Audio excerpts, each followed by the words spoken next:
총선 전에 일어날 시나리오 가운데 하나가 윤석열 대통령이 신당을 만들면 반공산주의 극우정당을 만드는 거 아니겠습니까? 네. 근데 우리나라 그 지형이 없어요. 되게 좁아요. 태극 부대 정도겠죠. 네. 즉 지금의 민주당이 윤석열 정부를 향한 비토와 비판만 가지고서는 결국 국민의 선택을 받을 수가 없다.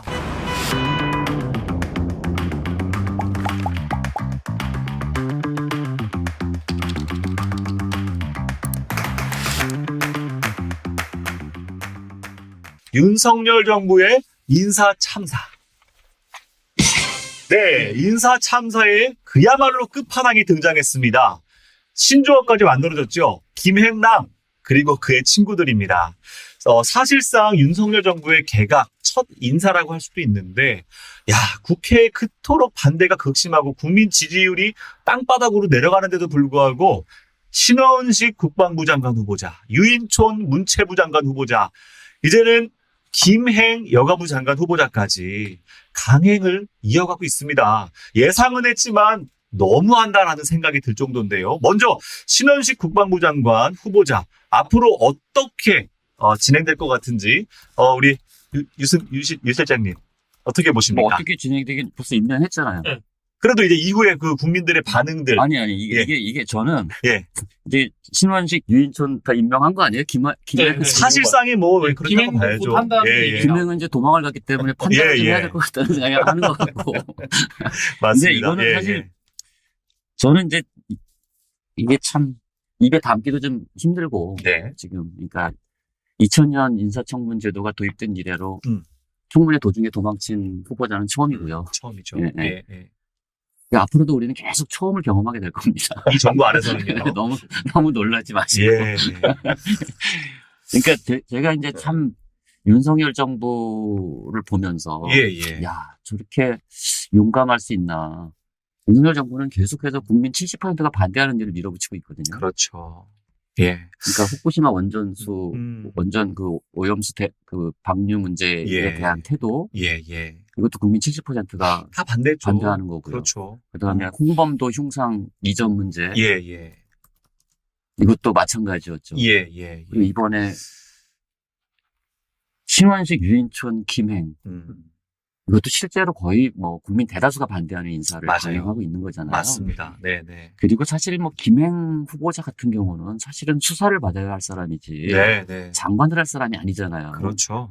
지금 드러난 사실만으로도. 그런 측면에서 보면 민주당은 참 어떤 면에서 복 받은 거다. 아니, 총선이라는 하는 기대를 두고 보면. 그래서 그런 거예요. 민주당이 많이 해도 아무것도 안 해도 먼저 저렇게 국민 70%가 반대하는 일들을 강하게 밀어붙이고 있으니 그냥 반사 이익만으로도 뭔가 될 것 같은 느낌을 계속 주잖아요. 그 신원식 국방부 장관은 홍범도의 문제에서도 드러났고 그 외에도 그 당사자의 과거의 전력을 봤을 때에도 본인이 데리고 있던 병사가 본인의 어떤 잘못된 지시로 인해서 죽음을 당했는데도 불구하고 그걸 덮고 넘어갔던 전력이 있습니다. 그것이 이제 군 사망사건 진상조사위원회에서도 실제로 실체가 있었다라는 게 증명이 돼서 작년에 발표가 됐죠. 근데 이러한 사람이 국방부 장관이 되었을 때 대한민국 국방부 혹은 대한민국의 어떤 이념 전쟁 앞으로 어떻게 가속화될 것인지 한번 남 실장님. 저는 뭐 여러 국민들이 국민의 힘당을 뭐 국민의 짐이라고 표현하잖아요. 또 한때는 한나라당을 우리가 딴나라당이라고 얘기를 한 적이 있었어요. 그랬죠. 근데 그런 것들 이제 국민의 어떤 그 여러 가지 이 희망사항들 이걸 아까 표현한다 그런 그 내용이 들어있을 건데 정치적인 의미에서 보면 이제 신원식 국방장관의 임명이라는 게 저는 대단히 불길한 징조가 있을 것 같다 이런 생각이 들어요. 사실은 어떤 그 정부의 정체성을 나타나는 게 행안부 장관, 국방부 장관, 외교부 장관 이렇게 국가 영혼을 지키는 그런 부처들이 있는데 국가 영혼을 지키는 그 부처들이 이렇게 영혼을 망가뜨리는 사람들을 임명했을 때, 그건 정말로 국가의 어떤 정체성이 훼손되는 것뿐만 아니라 국가가 위기로 향한다는 징조가 되는 거잖아요. 근데 뭐 신원식 장관은 내가 볼 때는 인간적으로 이 양반이 정말 뭐 군인이었나를 생각이 들어요. 군인이란 게 기본적으로 애국심이 바탕이 되는 거잖아요. 애국심이 있는 사람이었는가? 애국심이란 결국은 이제 국민의 생명과 재산을 지켜야 되는 거. 네. 또 그 나라의 역사를 옹호하고 네. 미래에 우리 국민들이 어디로 갈 건가에 대해 이게 뭐 보호해줘야 될 역할을 국방부 장관이 해야 되는데 이 양반은 그런 이 군인의 애국심이 없는 사람 같더라고요. 홍범도 장관에서는 뭐 예. 사실 제가 역사 전공을 했었는데 사실은 네. 그 우리가 이제 내가 조선일보나 동아일보의 창간 당시의 신문을 이렇게 검색해 보면 예. 이 19년도 3.1운동 일어나고 나서 20년도 창간되잖아요. 네. 조선일보나 이 동아일보조차도 그때 소련의 어떤 볼셰비키 혁명에 대해서는 그때 당시에 전 그 식민지 피압박 대중에 예. 희망이 볼셰비키 혁명이라 할 정도로 조선에서도 이제 다단히 뭐 이렇게 차장했던 게 예. 얘네 혁명이고 그러거든요. 그랬구나. 근데 홍범도 장관이 볼셰비키군요. 홍범도 장관이 러시아에 살면서 네. 그런 영향을 받지 않을 리가 없는 거잖아요. 그렇죠. 조선 독립을 위해서 이렇게 이 전 세계 이 식민지 피압박 이 대중들이 예. 이게 뭐 식민지 독립을 위해 필요하다고 생각했을 그 당시에 예. 설사 그 이 공산당 해탄들 그 전 세계 그 식민지 뭐 피압박 대중들이 영원했던 예. 그게 잘못된 것이라 할 수 있나 싶어요. 네. 애국심이라는 것은 그런 역사와 내용을 좀 잘 알아야지 애국심이 생기는 거지. 알겠습니다. 역사를 모르는 사람이 이렇게 국방부 장관 된다 그러면 예. 역사를 훼손시키고 적과 내통할 수도 있는 사람이라 생각해요. 저는 약간 그 궁금한 점이 있어요. 뭐예요? 보고 싶은데요. 네. 그 신원식 국방부 장관, 이 장관이죠? 이제 뭐 됐으니까 국방부 장관이 되게 그 나라를 사랑하는지는 모르겠는데 군대를 사랑하는 것 같기는 해요. 12.12는 혁명이다. 혁명이다. 5.16도 혁명이다. 좋다. 근데 음. 군인이 이제 정권을 막 총칼로 뺏는 건 좋대요. 근데 박근혜 탄핵은 이건 말이 안 되는 일이다. 의회에서 표결한 거는 안 된대요. 또. 그래서 이분이 이렇게 황당한 말을 하고 있는데 근데 이분을 이렇게 임명해서 아주 극단적인 이념 투쟁에 들어가는 게 예. 국민의힘한테 과연 도움이 될까요? 총선이나 이런 걸 앞두고. 아니죠. 도움 안 되죠. 이건 뭐 100% 도움이 안 되는데, 저는 지금 이제, 뭐 이른바 이제 알고리즘 정치 시대다. 민주주의가 대위기에 빠졌다고 보는데, 네. 그 알고리즘 정치를 대표하는 게 지금 하고 있는 유튜브거든요. 아. 그러니까 이제 대통령 유튜브 보고 영향을 받아서 예, 국정을 운영하는 시대가 된 거예요. 네. 그러니까 우리 것 좀 보지. 그거 여기를 볼 이유가 없죠. 여기 예. 왜안 보지? 기분 좋은 것만 봐야 되니까. 그렇죠. 그래서 강성 우익. 네. 그러니까 뭐 우익이라고 할 것도 없고 저는 굉장히 반동적인 네. 그 그렇죠. 유튜버들을 즐겨 보면서 그 영향 아래서 인사도 하고 다 이러고 있다고 저는 판단이 되거든요. 예. 그 민주주의의 대위기죠, 사실은. 큰일이죠. 네. 예. 이번에 또 이제 한 분의 이슈가 된 인물이 바로 또 유인촌 같은 인물이죠. 와우. 아까 중요한 말씀하신 국가 영혼을 다루는 직업 보직이 또 문화체육부 장관인데 블랙리스트는 없었다라고 끝까지 고집을 하다가 그 관련된 사실들이 또 드러나가지고 되게 부끄러운 상황들이 계속 연출되고 있어요. 말장난이 거짓으로 드러나는 상황이죠. 자신의 임명을 심지어 반대하고 있는 예술인들을 향해서는 당신들 예술가 아니다. 문화행동가다. 해가지고 정체성까지도 완전히 끌어내리는 이런 어록을 만들어내고 있어요. 내 말이 그 말이에요. 자, 그래서 앞으로의 또 우리나라 대한민국 문화예술체육계는 어떻게 될 것 같으세요? 우리 유 시장님부터 먼저. 암담하죠. 뭐. 암담하죠. 예, 진짜 암담합니다. 예. 이게 이제 그 MB 때도 그랬거든요. 유인촌 장관은 네. 뉴라이트의 전위부대로서 이 포지셔닝이 됐던 거예요. 아, 예. 예. 그래서 이제 문학의 좌파 척결 뭐 이런 것들이 핵심 목표로 이제 일을 했던 사람을 이제 네. 다시 불러들여 재활용하는 거죠 지금. 네.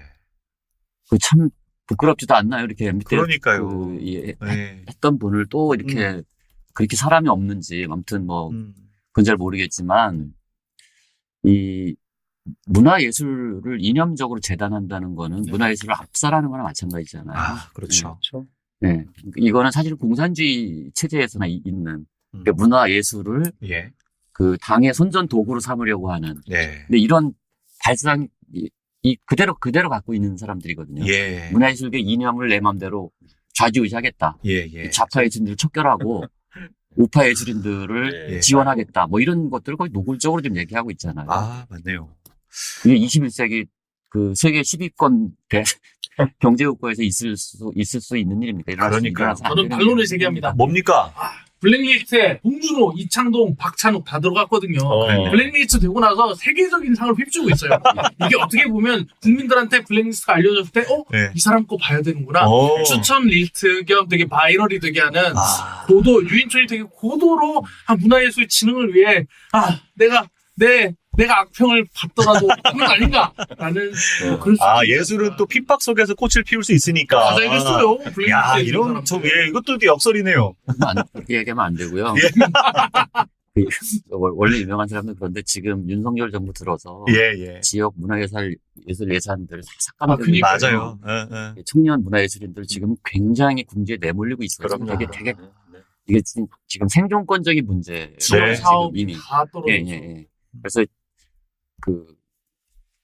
즐겁게 죄송합니다. 예. 저희가 즐겁게 할 얘기는 아니었습니다. 상처받는 분들이 계시니까 예, 맞아요. 무슨 예. 말씀인지 알겠지만 의원님이 당선돼서 예. 늘려주세요. 뭐를요? 예술가들이 지원하는 그런 것들 있지 않습니까? 꼭 하겠습니다. 당선된 제가 아까 딱 유인천 장관이 얼마 전에 청년 예술인들 모아놓고 이런 말 했다잖아요. 국가에 기여하는 예술 활동을 해달라. 이게 아까 어찌 보면은 그쵸 공산 전체주의의 하나의 단면이 아닌가 이런 좀 씁쓸한 생각을 하게 되네요. 보시에비킨데. 조선도 공산 전체주의. 좋습니다. 아무튼 이번 인사들의 공통점이 있어요. 뭐냐면 명백한 과거를 부정하고 있어요. 본인들이 한 말들을 이미 다 유튜브에 돌고 있는 사실들을 다 부정하고 있다는 것인데 참 거짓말이 많은 개각이기도 합니다. 그중에 끝판왕 바로 김행 여가부 장관이 후보자죠. 이번에는 김행랑이라는 신조어까지 만들어졌다고 아까 말씀드렸는데 그 관련 영상을 한번 같이 보시겠습니다.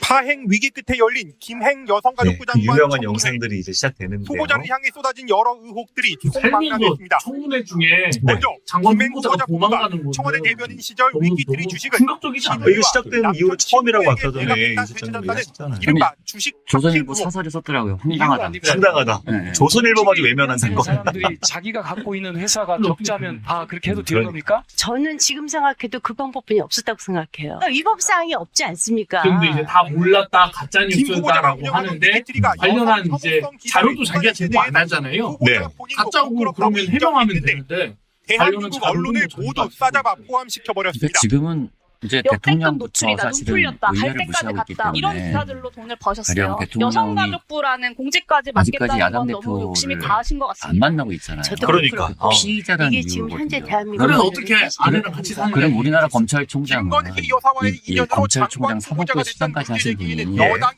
함께 우리나라 방어에 나섰습니다. 법률엔 무죄 추정의 김건희 원칙이라는 것이 여사의 있습니다. 네. 뒷배 의혹, 형이 확정되는 위키트리나 것까지. 그리고 코로나 이게 콘텐츠가 정치인이잖아요. 경제 야당의 이익 대표자는 공동체, 이재명 개인이 공생관계라는 아니라 의혹이 야당을 가득합니다. 지지하는 국민들의 대표. 정상면 그렇죠. 검찰총장은 이거는 사실은 노무현 대통령 있을 수 당시 없는 일이죠. 영부인인 그러니까 대통령부터 그렇게 권양숙 의회를 여사를 무시하니까 네. 상대 정당을 형수님으로 무시하니까 네. 장관 후보자들도 형수님으로 예. 부른 덕분에 청문회라는 이 제도와 절차 검찰총장이 자체를 됐단다. 제가 그냥 다 그 무시하는 언론과 거죠. 네, 정당과 안 그러고 저런 행동이 나올 수가 없지 정치권에서 않습니까? 그렇습니다. 거의 40년을 활동을 했는데 제가 어떻게 여사가 여기서는 저를 이제 뭐 같은 픽업을 해서 국민의힘 이 자리에 쪽에서는 갖다 뭔가 놨다고. 해명할 수 있는 이야기들을 김 좀 후보자는 해보라고 했지만 검증 보도를 가짜 여전히 뉴스로 김 치부하면서 후보자 여기서 계속 청문회에서 가짜 그동안의 뉴스라고 의혹을 하면서 소명이 모두 된 것처럼 소명하겠다고 이야기를 했는데 해요. 그리고 지금도 여전히 사실 저는 이게 자유의 중요한지 욕하는 모르겠는데 뭐 질타가 김건희 여사 이어졌습니다. 알면 안다고 하면 되잖아요. 배우자는 모르고 있다고 하면 되고. 비속에 대해서는 거의 일체 뭐 정보 이재명 제공에 대표가 동의를 하지 않고 있습니다. 모른다고 하는 거 저희 모른다고 딸은 해요. 예.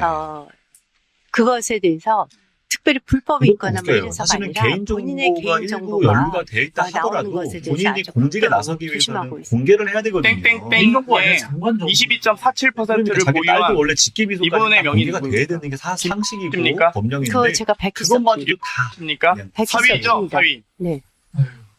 사위 또는 예. 따님의 보유 지분으로 맞아. 우호적 지분을 국민의힘 확보해서 여러 관련자들도 지금 방금 2013년에는 그런 없다고 하셨습니다. 장관 분명히 이거 개각 위증이면 보면서 분명히 예. 저도 법적 왜 조치하겠고요. 우리가 엉망이 됐지? 여기에 대해서 딸과 사이를 통해서 윤석열 정부를 위키트리 소셜 지지해야 뉴스를 되고 국민의힘 이 내부에서 나온 부당하게 거지 재산을 않습니까? 이익하거나 승속할 그러니까 저게 의심을 갖고 이번 있습니다. 아마 저는 그래서 강서구청장 주식 선거에 영향을 꽤 미쳤을 거래 내역과 겁니다. 예. 지분 구조 달라고 한 겁니다. 청문회는 아침부터 계속 제가 두 번째, 세 그걸 번째 제 보고 있는 참여해서 국민들이 말씀드렸는데 저도 그것을 딸한테 지금 국민이 설득하고 부끄러워지는 있는데 딸이 순간. 원하지 예. 않습니다. 스타일의 지분도 있잖아요. 네. 지난번에 먹는 사람 있어요. 이거 금액이 보면은 그럼 영화도 그만하세요. 대변인도 한 번 예전에 인사청문이라는 그래서 곳에 기사를 아, 유명한 김현숙? 의미들을 너무 네. 망각하시는 김현숙 장관 본인이 도망갔죠. 네. 그 당시에. 그러니까요. 후보자의 이렇게 자세가 보면 엉망이 있잖아요. 예, 맞습니다. 잼버리들 때문에 뭐 얘기하는 분이 도망갔던 사건이 있었죠. 지금 이 주행 회장 이제 도망갑니다, 여러분. 중립을 예. 지키면서 얘기고요. 예, 이제 주행랑 치기 네. 직전, 여러분. 뭐 클라이막스 바로 이 장면 사과하세요. 이거 사퇴하세요. 이거 사퇴 선생님 아니에요. 갑자기 주성호 의원 벌떡 일어납니다. 갑시다.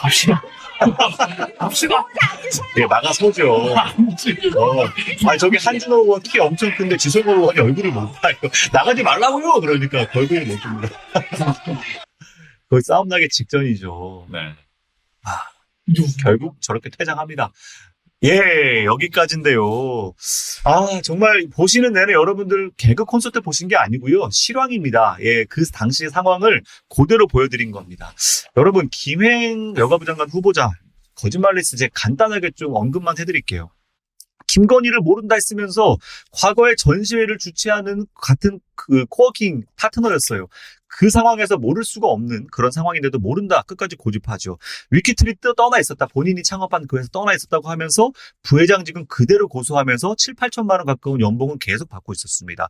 회사가 어려웠다고 하면서 회사의 직원들 해외 연수 지원은 그대로 해주고 주식이 안 팔려서 어쩔 수 없었다. 이렇게 말하면서 사실은 백지신탁 편법으로 주식 파킹을 해버렸죠. 또 청문회 앞에서 다 밝히겠다 했지만 야당이 요구했던 자료들을 일체를 제출하지 않았어요. 그러다 보니까 거짓말로 시작해서 거짓말로 끝난 이러한 김행 거짓말 리스트였습니다. 자, 이렇게 카메라 앞에서 모든 국민이 보는 이 상황에서 이렇게 대놓고 거짓말하는 정치인 본 적 있으십니까? 어떠셨어요? 우리는 본 적이 없죠. 예, 보신 적 없죠? 예. 예. 그 기자로서 이거 딱 헤드라인 쓰면 뭐라고 쓰실 것 같아요? 근데 뭐 저는 본 적 있어요. 사실 뭐 이재명 대표님도 김건희 모른다, 뭐 백현동 서명 있는데 자기는 모른다. 아, 이렇게 툭 치고 들어가네요.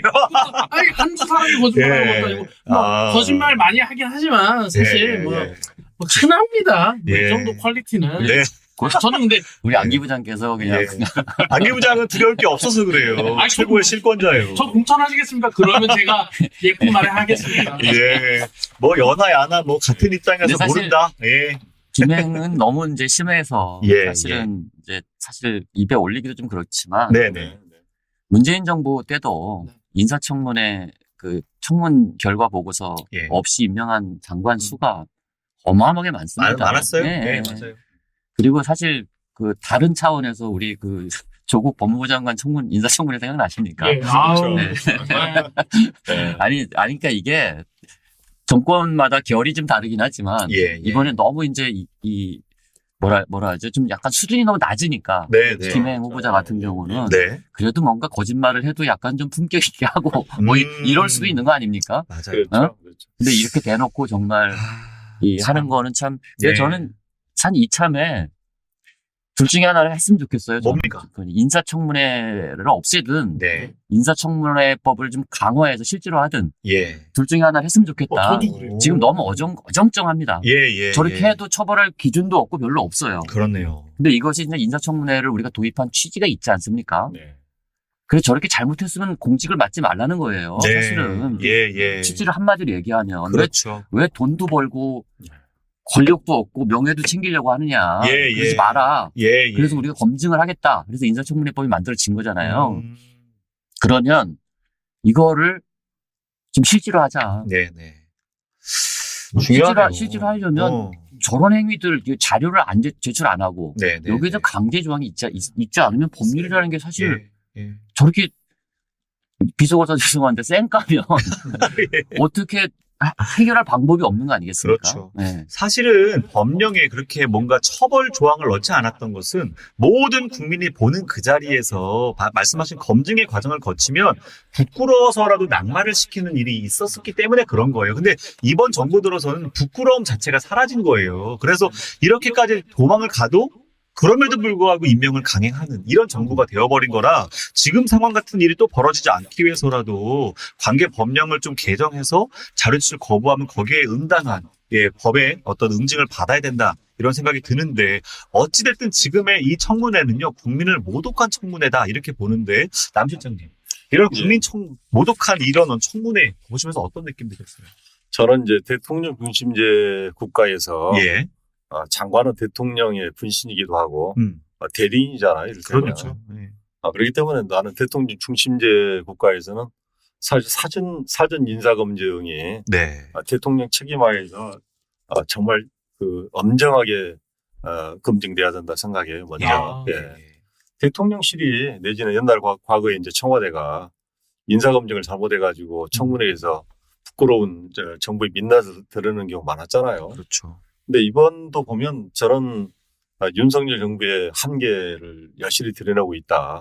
이런 생각이 들어요. 네. 200개 항목에 대해서 그냥 써낸 대로 그냥 믿는 게 검증이 아니잖아. 사전 검증이 맞습니다. 아니잖아요. 네네. 200개 항목 가까이 되는 사전 검증을 보면 웬만한 거 다 필터는 하게 돼 있거든요. 네네. 근데 대부분 보면 그게 이 사실이 아닌지 여부를 금방 할 수 있거든요. 맞아요. 재산 신고 다 돼 있는 네, 거고 기존에 또 웬만하면 이 인터넷 행적이 다 나와 있는 거고 네. 그런 것만 뭐 몇 개 이제 이 검증하는 친구들이 잘만 해도 이게 이제 청문회 과정에서 쪽팔리지 않을 텐데 네네네. 뭐 그거 사전에 안 하니까 쪽팔리게 되는 거잖아요. 그러니까요. 이 대통령 임명하고 난 다음에는 이게 이 국민들이 그냥 직접 대면하게 되는 건데 사전에 그런 걸 못하고 있는 이 정부의 능력들 대통령 중심제 국가에서 한계를 우리가 보고 있는 건데 앞으로 저는 뭐 윤석열 정부가 있는 한 계속 그렇게 되고 있을 테고 네. 뭐 한동훈 장관도 이제 자기 인사검증이 책임이 있다 하는데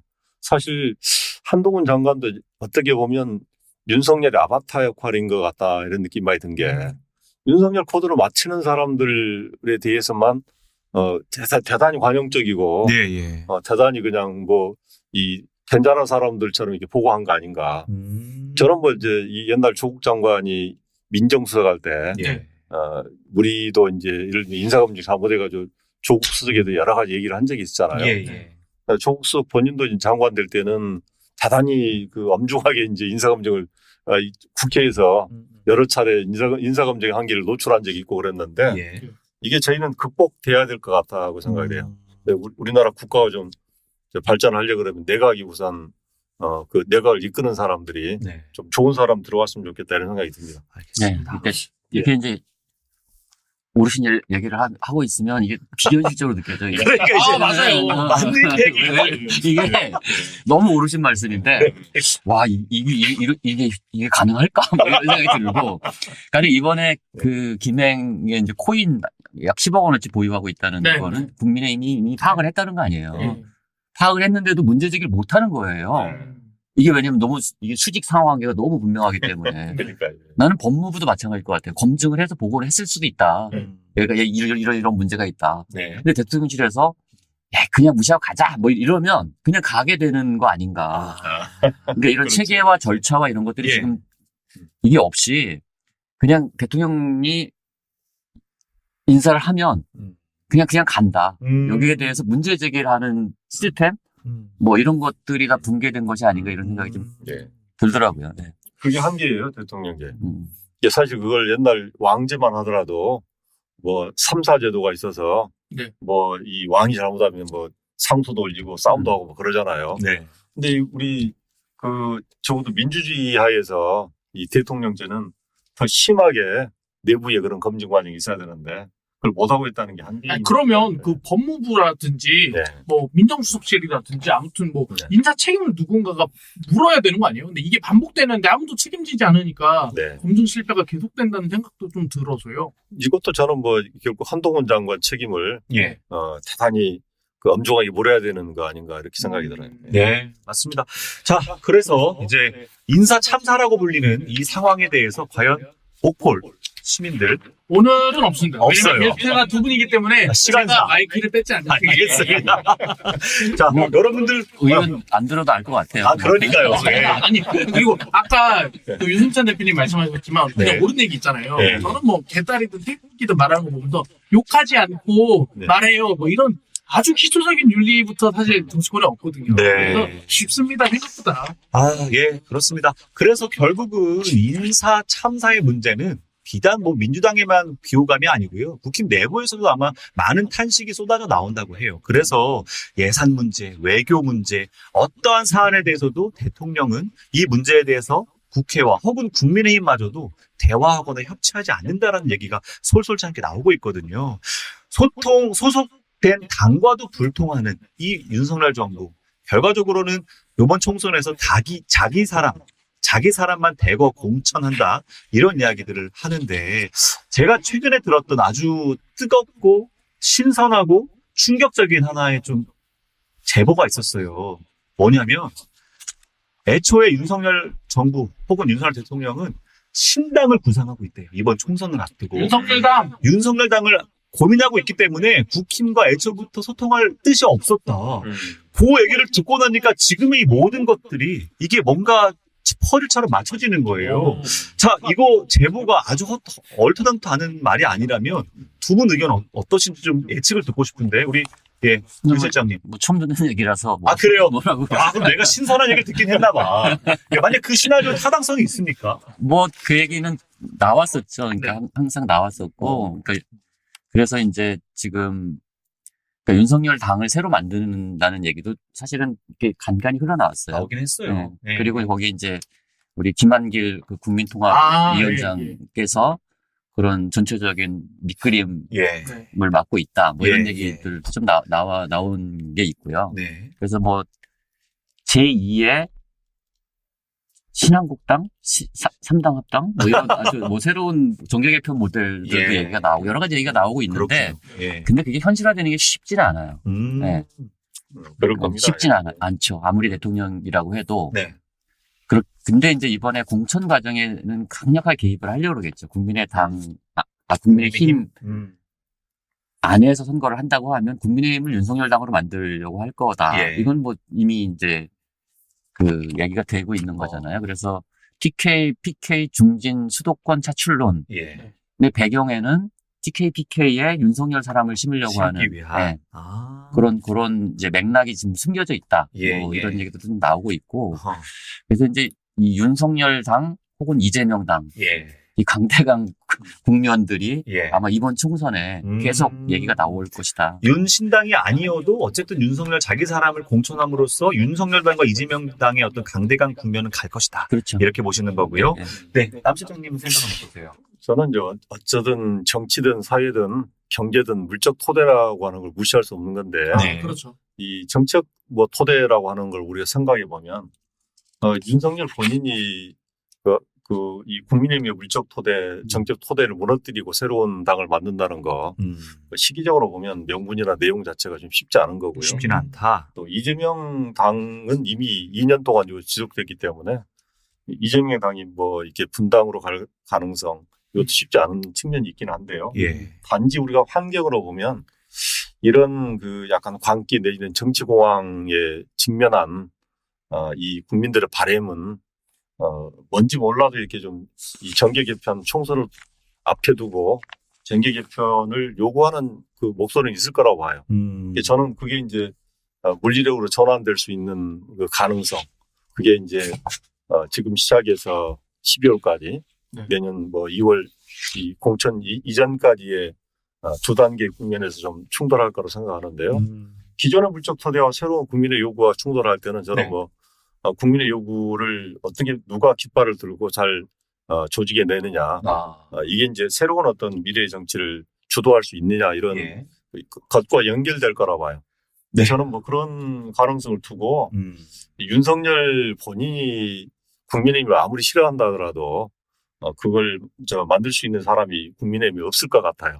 예를 들면 뭐 김한길이든 김종인이든 사실은 어떻게 보면 오랫동안 정치 개편을 주도하기보다는 그 사람들도 일정한 정도 기회주의자들이기 때문에 그 뭐 이렇게 새로운 문명을 끌어나갈 만한 그런 리더십은 없는 분들이고 단지 이제 뭐 민주당 내에서도 그러면 그러냐 그러면 민주당도 그 깃발을 들 사람이 별로 없어서 저는 대단히 어떤 요구는 불출하겠는데 민주당과 국민의힘 양당 체제가 지속되는 과정에서 이제 3당 출연이라 하는 것을 누가 주도하느냐 그걸 끌어갈 수 있는 인물 간판 깃발이 있느냐 이런 걸 좀 저도 관심 있게 지켜보고 있습니다. 그 약간 좀 반윤 반명의 좀 노선으로 가는 게 저쪽 단에서는 어쨌든 이준석 정도가 이 두 가지 가치를 갖고 싸우고 있는 것 그러니까 같고 저는 윤석열 대통령이 신당을 만들면 제일 좋아할 사람이 이준석일 것 같아요. 이준석이고요. 네. 그러죠. 그리고 저는 이제 앞으로 이제 그 가장 이게 이 총선 전에 일어날 시나리오 가운데 하나가 이제 네.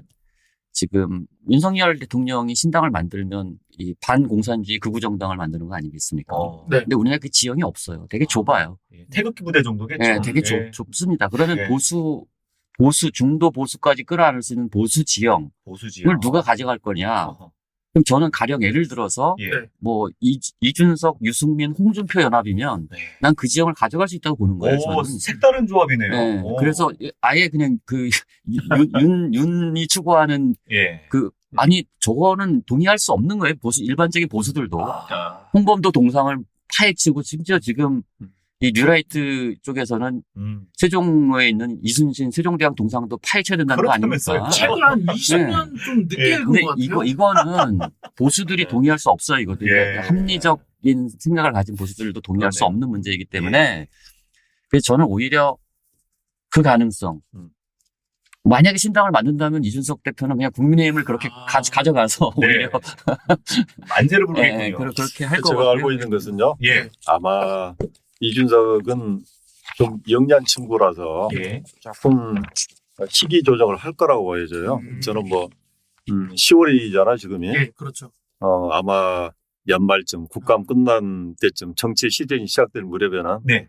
그 친구는 뭐 뭔가 좀 이 자기들 예를 들면 옛날에 반윤 세력을 좀 결집해서 네. 네. 새로운 세력을 하나 만들어 볼 생각이 있을 거로 추측은 돼요. 왜냐하면 네. 네. 윤석열 이준석한테 뭐 하겠어요? 뭐 기대를 하겠어요? 아니면 내 파트너 뭐 이준석 앞으로 좀 미래 지도자라고 얘기하겠어요?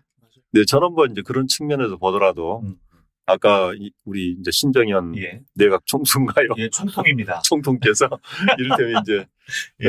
이 반명이 아니라 네. 반윤 비명의 어떤 신당 가능성은 뭐 네. 우리가 전제로 두고 네. 뭔가 좀 이렇게 한국 지형의 그런 어떤 정치 공황을 이겨내려고 하는 예. 국민의 요구를 담을 수 있는 세력이 만들어질 가능성은 예. 여당 야당 있다고 보는 게 낫다고 생각합니다. 그럼 윤석열당 따로 나오면 이름은 뭘로 하는 게 좋을까요? 윤석열당? 압수수색당? 압색당. 압색당. 기호 1번 압색당. 아무튼 예. 이준석 전 대표는 이미 일정을 못 박았어요. 아, 그랬어요? D-100이라고 그랬어요. 맞아요. 그 뒤에 뭐 하시려나? 그러니까 그때까지 그때 원하는 구도가 안 나오면 결정을 하겠다. 네, 결정을 하겠다는 신당을 거죠. 만들든 예. 뭐 탈당을 하든 그렇죠. 근데 결정을 하겠다는 게 이제 예. 이준석 대표의 워딩이고요. 예. 여가부 폐지당 뭐 이런 거. 이준석은 가능하겠어요. 그리고 민주당으로 시선을 잠깐 옮겨보면 민주당도 사실은 윤석열 정부랑 싸워가면서 닮아간다 그러잖아요. 에이, 전 더한 것 같아요. 좀 그렇지까 저도 놀라는 게 이런 거예요. 이재명 당대표의 구속영장 기각이 난 이후부터 곧바로 등장한 게 색출, 수박, 당도, 아까 얘기했던 것처럼 살생부 이런 말들이 나오고 있거든요. 그 전체주의적인 행태가 민주당 안에서 나오고 있다라는 비판들이 언론사 사설에서 마구마구 등장을 해요. 국힘에도 예. 이준석을 향한 살해 협박은 없어요. 그런 거예요. 민주당은 지금 내 맘에 안 들면 살해 협박하잖아요. 솔직히 말해서 예. 누가 더 민주적이 제가 만약에 당원인데 어느 당원에 가서 이유 있습니다라고 민주적으로 얘기할 수 있는 당은 네네. 국민의힘이지 민주당은 아니에요. 제가 놀란 거는 최근에 가결파라고 지목된 사람이 과거에는 본인만 죽이겠다고 글이 왔다면 최근에 그 가족들까지 동선을 파악해가지고 위해를 가하겠다는 글을 보냈다는 거예요. 저는 그래서 심해지고 있구나. 네. 그래서 이 상황 자체가 민주당을 오히려 전체주의적인 공간으로 만드는 것 같고요. 양당의 민주당이 사실상 퇴행하고 있다라는 거에 방증 같아요. 이 상황 민주당을 또 오랫동안 지켜보신 두 분 말씀을 좀 듣고 싶은데 남 실장님 먼저 좀 말씀 주시죠. 저는 뭐 내 고향이 광주니까 광주 얘기를 좀 하자면 사실 광주 사태, 광주 항쟁이 나고 난 다음에 광주 항쟁이 역사적인 사건으로 이제 국민들한테 각인되고 민주주의 지렛대로 작동했던 것은 광주 희생자들이 물론 기반이 됐겠지만 광주 항쟁 이후에 유족들, 부상자들, 광주 시민들의 이를테면 그 사태에 대해서 그 침묵했다면 그러지는 못했을 겁니다. 적어도 이제 광주항쟁 이후에 광주 후사를 예. 담당했던 광주 시민들, 유족들, 또 학생들이 전두환 체제에 대해서 예. 너희들이 광주항쟁을 일으킨 장본인 아니냐. 그렇죠. 너희들이 물러나라 했을 때 네. 비로소 민주화 운동이 꽃피기 시작했던 때인데요. 네네. 그리고 우리가 뭐 비추어 보면 예.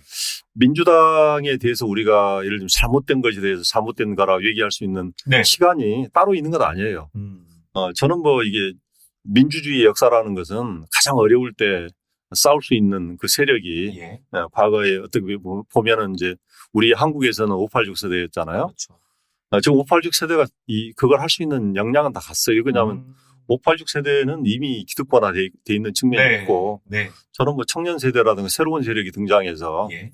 민주당 문제 있다. 예. 민주당 이렇게 되면 우리나라 망한다 이렇게 예. 말할 수 있는 그런 지식인들. 이번에 대선 때 저는 뭐 민주당을 지지했던 지식인들이 민낯이 드러났고 네. 또 진보 인사들이 그냥 진보의 영역을 이를테면 뭐 그 국민과 싸우는 것으로 설정하는 순간에 진보는 이미 진보가 아닌 것으로 됐다고 생각해요. 예. 진보는 뭐 시대의 힘이어야 되고 그렇죠. 어떻든 이 보수가 진보를 이렇게 나름대로 인정할 수 있는 힘이 있어야지 진보라고 봐요. 저는 네. 80년대 민주화 운동 세력이 보수 세력이 인정하지 않는 민주화 운동 세력은 없었어요. 민주화 운동 세력은 뭐 제야 운동의 함석헌, 문익환, 뭐 수많은 백낙정 수많은 예. 어른들이 예. 보수 세력이 인정했던 지도자들이었어요. 네. 그렇죠. 근데 지금 진보 세력의 그 어른들이 그 보수 세력이 저 친구들 정말 옛날에 그 명성을 그대로 유지하고 있구나 이렇게 평가는 없어요.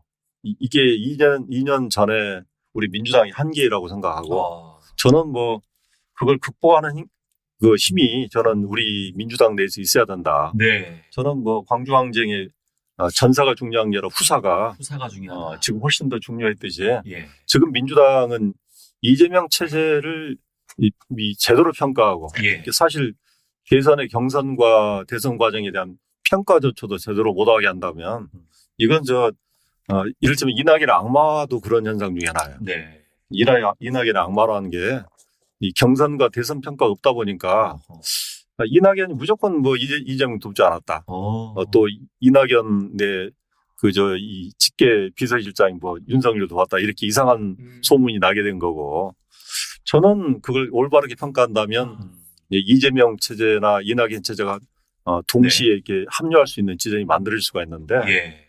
어떤 평가나 반성이 없다 보면 저는 뭐 결국은 결별할 수도 있다고 생각해요. 결별. 예. 좋습니다.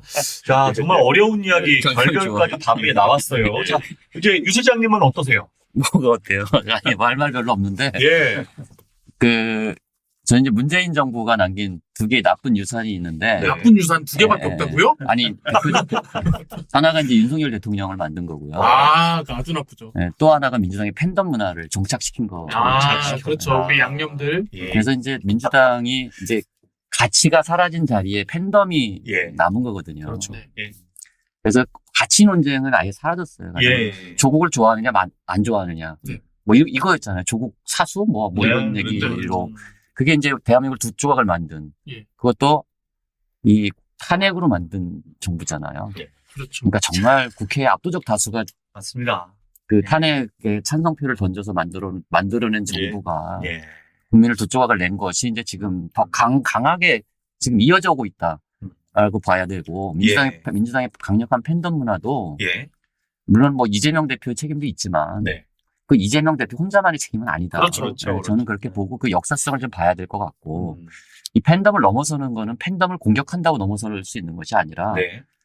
지금이 이제 뭐 어쨌든 기후위기, 불평등, 미중 갈등 등 뭐 인류의 존재론적 위기를 초래하는 대전환의 시기잖아요. 맞습니다. 강서구청장이 아니라 네. 지금 해야 할 얘기가 많아요, 지금. 그러니까 여기에 대응하는 어떤 비전도 못 내놓고 있어요, 민주당이. 예. 저는 문재인 정부 이래로 지금까지 민주당이 어떤 가치와 비전을 내놓는 걸 본 적이 없습니다. 근데 어떻게 그걸 넘어가서 극복을 하겠어요. 그러니까 저는 이 문제가 가장 심각하다. 지금 민주당이 돌아봐야 될 지점은 예. 이 대전환기에 다 사실 윤석열 욕한다고 자기들이 정의로워지는 거 아닙니다. 네. 네. 저 약간 요새 궁금했던 것 중에 하나가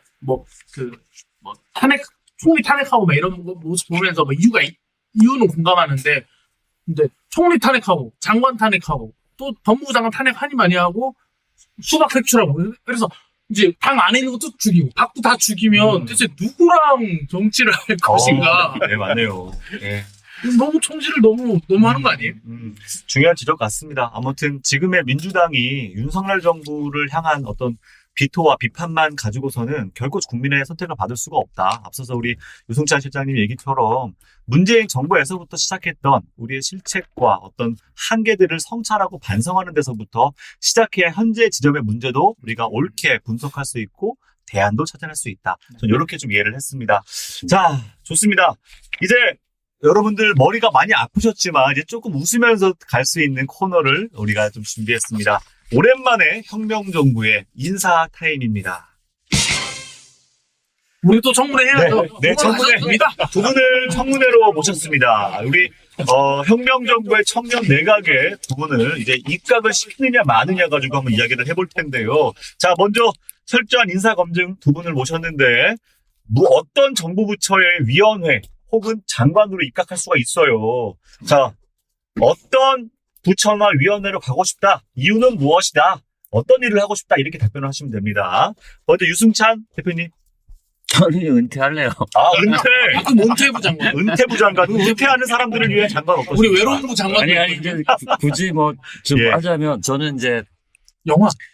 아니야, 영화는 아니고요. 저도 문체부고. 그러니까 지금 이제 대통령제 폐해가 되게 극심하잖아요. 그렇죠. 근데 대통령제뿐만 아니라 어떤 정부를 운영할 때 네. 이제 우리는 어떤 문제가 생기는 거냐면 문재인 정부 때도 그랬고 똑같았어요. 윤석열 정부 때도 같은데 사람들 자꾸 이제 옛날 건 잊어버리니까 이제 자꾸 뭐 그렇게 얘기하지만은 사실 간신배들만 옆에 붙게 돼 있어요. 그러니까 뭔가 비판적인 얘기, 여론을 전달하는 사람들 다 잘려 그냥. 간신이 돼야 성공한대요. 그렇구나. 이제 그래서 이게 네. 이렇게 가는 거거든요. 계속 이제 허비하는 거죠, 사실. 여론과 반대되는 방향으로 가고. 예.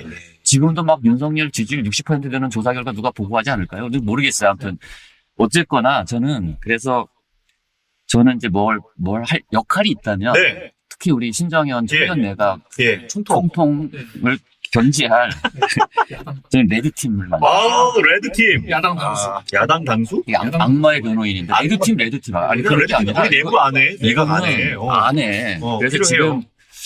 지금 올해 8월 초에 예. 미국의 그 라스베이거스에서 예. 백악관이 주도한 네. AI 레드팀 대회가 열렸어요. 와, 너무 재밌겠다. 2,200명의 해커가 총출동했습니다. 와, 이거 대단하네. AI로 초래될 부정적인 영향을 찾아내는 이 미션이 주어진. 예. 근데 이런 것들이 사실은 굉장히 중요합니다. 이재명 대표님이 네. 레드팀이었구나. 레드- 그래서 그랬구나. 그래서 저는 예. 실제로 그 오픈 AI 그 챗GPT만은 오픈 AI도 50명 이상의 레드팀을 갖고 있고요. 네. 구글은 뭐 오래전부터 레드팀을 운영하고 있고 페이스북, 마이크로소프트 다 레드팀 갖고 있거든요. 완전히 반대되는 입장에서 계속 이걸 청취하고 의견을 제진하는 그럼으로써 예. 실제로 인간에게 유익한 뭔가 AI를 만들어내기 위한 노력을 하고 있는 거죠. 노력. 근데 백악관에도 있었어요, 레드팀이. 예. 일부러 백악관 참모 회의 때 네. 반대되는 의견을 가진 사람을 초청합니다. 전문가를, 외부 전문가를. 가령 예를 들어서 국무회의를 하는데 예. 이 정부 기조에 반대되는 사람을 초청해서 이야기를 듣는 거예요. 뭐 이런 것들이 예. 필요합니다. 왜냐하면 권력이 좀 더 고도로 집중화되는 시기에는 이게 너무 폐쇄적으로 가면 예. 사실 그들 스스로도 불행해지잖아요, 사실은. 야, 우리 청년 내각에 반드시 존재해야 될 부분이었는데 우리가 놓쳤어요, 그죠? 그래서 저는 예. 레드 팀장 뭐 레드 팀장 하십시오. 예, 레드팀. 예, 레드 팀장으로 임명? 펜도 지금 빨간색 딱 들고. 그러니까 팬도 빨간색 빨간 펜으로 지적을 이렇게. 예. 그 앞으로 저희가 16화 이후에 쭉 갈 때 저희들의 방송도 좀 보시면서 필요한 또 쓴소리도 부탁드리고요. 야야야, 제 재미없다. 제 잘라. 그런 것들 있잖아요. 야, 너 말하고 길어. 좀 짧게 해. 아이고. 그런 방송을 왜 하니? 그러니까요. 좋습니다. 자, 이제 우리 남평호 실장님 어떠세요? 근데 유승찬 실장님 얘기 들어보니까 저도 예. 뭔가 도움을 주는 사람이 돼야 되는데 네. 뭘 할까 잠시 고민을 했는데요. 네. 저는 이제 우리가 이제 어떤 내각이든 뭔가 좀 조화로워야 되잖아요. 조화로워. 특히 이제 청년 내각이고 혁명 내각이니까. 예. 그럼 뭘 혁명을 하지 뭐 하자는 건데 예. 이렇게 할 때 저는 청년 내각 해야 될 것들 특히 이제 뭔가 기존이 못했던 그 정부들 예. 그걸 해결하는 청년 내각이야 되는데 예. 저는 그걸 좀 이렇게 좀 위원회나 구성해서 예. 이렇게 장관은 안 할지라도 예. 그런 정배로서 그런 역할을 예. 해주고 싶은데 제가 원래 전공이 ESG예요. 예. 제가 김근태 장관 모실 때도 오. ESG 펀드를 제안했었고 와. 또 내가 천주교 운동할 때도 예. 그때는 이제 ESG의 철학이 책임이에요, 책임. 네. 철학이 리스폰스빌리티라고 하는 철학인데 그게 결국은 이제 ESG로 연결돼 있는 거거든요. 네. 그래서 ESG 위원회를 통해서 뭔가 좀 이렇게 아까 얘기한 것처럼 예. 기후 전쟁이나 불평등에서 승리할 수 있는 예. 그런 청년 내각 이걸 좋습니다. 돕고 싶고 그러면은 총통 직속의 예, 직속의 ESG 위원회를 예. 만들고 위원장으로 위원장 하면 좋겠습니다. 예, 모시겠습니다. 책임이 중요합니다. 낮은 시청률에 책임을 지세요. 알겠습니다. 책임이 중요합니다. 제가 제일 잘못했습니다. 왜 이렇게 뷰수가 안 올라가는 거야?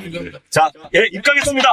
예, 축하드립니다. 감사합니다. 자, 예. 여러분 재밌으셨죠? 자, 진짜 재밌는 저희의 백미죠. 여러분 웃으면서 볼 수 있는 건데. 자, 바로 고승혁 안기부장이 준비했습니다. 우리들의 압박 면접. 바로 밸런스 게임입니다. 이거 그냥 편하게 생각해 주시면 돼요. 뒤에 이제 원고에 아마 없을 겁니다. 밸런스 게임이라 부장의 질문이라서요. 일단 그러면 우리 이제 유승찬 대표님에게 한번 물어보고 싶어요. 잠깐요. 5초 안에 답해야 됩니다. 오랫동안 빨리 고민하시면 안 돼요. 고민하면 안 돼요. 이거 이제 다른 사람들 다 했어요. 이게 정말 내가 이제 너무 친구를 사귀어야 돼요. 친구. 김행, 유인철, 신원수, 이근용 단 한 명만 내 친구가 돼야 한다면 유인천 유인철이요? 왜요? 왜요? 씨잖아요. 아, 진짜. 정말 클래식한 이유로 진짜. 이거 이제 옛날 사람, 옛날 사람. 우리 어쩌겠어요. 정의당 장혜영 의원도 굳이 고르자면 유인촌을 맞아, 그랬지. 네, 골라서 이제 유인촌이 그 정의당이 인정한 그 인재거든요. 정의당에서 뽑은 인재. 네. 네. 김영 뽑은 사람도 있잖아. 아, 있었어요. 그리고 있고 그렇습니다. 이동학이 그랬던 것 네, 같아. 네. 그렇습니다. 두 번째 남평호 시장님에게 여쭤보고 싶은데 만약에 대통령이 됐어요. 법무장관으로 조국, 추미애, 한동훈 단 한 사람만 임명해야 한다면 추미애 장관이요. 이유 한번 여쭤봐도 되겠습니까? 잘생겼잖아요. 추미애 장관이 예. 여기서 보고 잘생겼단 말은 잘 듣기 쉽지 않은데. 잘생겼다. 그 독특한 그 네. 분위기가 있으시죠. 아하. 그리고 이제 조국과 한동훈 장관님이 이렇게 했는데 근데 추미애 장관 임명하면요 이제 정권 바뀌는 거 아니에요? 죄송합니다. 아이고. 금색이 최고의 정치 컨설턴트죠. 그러니까요. 윤석열 대통령을 만드셨잖아요. 네. 야. 아무도 이름 모르는 사람을 그 사람을 1년 만에 대통령을 만들어서 진짜 정말 저희 정치 컨설팅 업계에서 조봉 같은 분입니다. 그렇군요. 진짜. 생각해보면 우리 그 신조명 내각이 잘 되려면 레드팀에 추미애 장관님 모셔야 돼요. 모셔야 되겠네요. 추미애 장관이 반드시. 레드팀 하면 잘 돼. 그렇네요. 예. 그런 다음에 이제 이번에도 남평호 시장님께 여쭤보겠습니다. 어허. 반드시 한 당에 입당해야 돼요.